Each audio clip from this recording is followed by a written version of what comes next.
C'est avec joie que nous nous retrouvons ce 17 février 2025 autour du texte de Marc 8, les versets 11 à 13. Alors nous allons prendre connaissance du texte avant de le partager. Lisons donc au nom de Jésus. Des pharisiens arrivèrent et engagèrent une discussion avec Jésus et lui demandaient de leur faire voir un signe miraculeux qui viendrait du ciel. Ils lui tendaient un piège. Jésus poussa un profond soupir et dit: « Pourquoi les gens de notre temps réclament-ils un signe miraculeux? Vraiment, je vous l'assure, il ne leur en sera accordé aucun. » Il les quitta, remonta dans la barque et partit pour l'autre rive. Disons Amen. Nous pouvons trouver les synoptiques dans Matthieu, chapitre 16, les versets 1 à 4. Alors, ce texte nous parle de Jésus qui refuse un signe aux pharisiens. Alors, pourquoi Jésus refuse-t-il aux pharisiens un signe venant du ciel?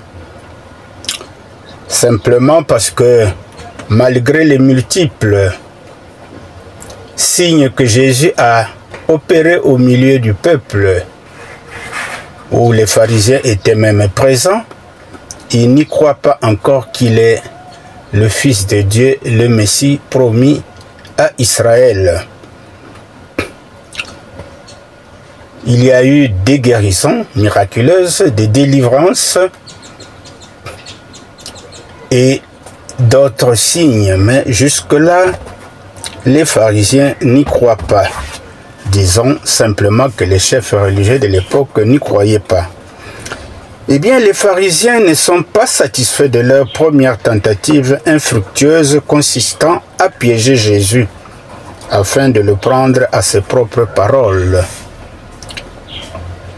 Alors, ils arrivent à nouveau pour le mettre à l'épreuve, car déterminés à trouver des arguments tangibles pour l'accuser et l'arrêter, afin de mettre fin à son ministère. Cette pression qu'ils mettent sur Jésus, c'est pour eux une façon de minimiser ces miracles précédents, car selon eux, c'est un fruit du hasard ou d'une simple coïncidence ou encore de la puissance du diable. Rappelons-nous que dans les textes précédents, les pharisiens disaient que Jésus faisait les miracles par la puissance de Belzébul. Bon, c'est l'image de Satan, hein, Belzébul, le chef des démons. Bien.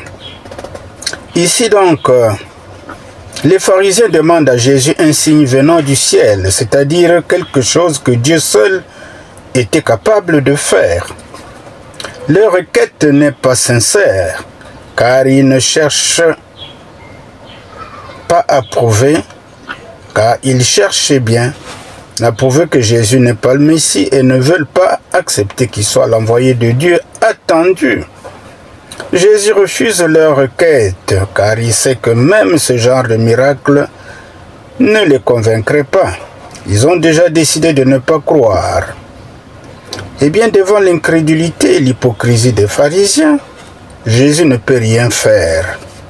Le signe, c'était lui-même Jésus, son ministère, sa mort et sa résurrection. Mais les pharisiens ne voulaient pas le reconnaître. Alors, mes bien-aimés, certainement, le Seigneur fait beaucoup de choses au milieu de nous. Est-ce que vous y croyez? Vous avez certainement eu un bon boulot. Est-ce que vous croyez que Dieu y a participé? Ou c'est la grâce de Dieu? Vous avez eu un bon parcours de ministère du salut. Est-ce que vous croyez que c'est la grâce de Dieu? Eh bien, tant de bénédictions que Dieu nous accorde, Nombreux sont ceux qui ne reconnaissent pas que c'est par la bénédiction du Seigneur que nous réussissons dans ce que nous entreprenons. Donc, il nous faut être reconnaissants. Soyons reconnaissants.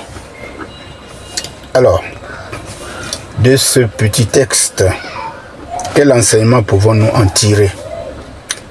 Eh bien, nos cœurs sont parfois si endurcis que même les actes et les preuves les plus convaincants que le Seigneur manifeste au milieu de nous ne peuvent nous changer.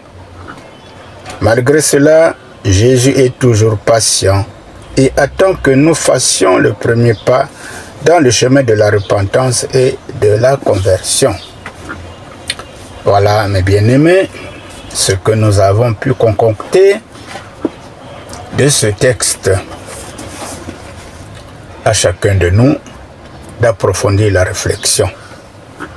Likez, partagez et abonnez-vous pour que ensemble nous puissions cheminer dans la joie, dans l'amour et dans une connexion du Saint-Esprit vers le royaume des cieux.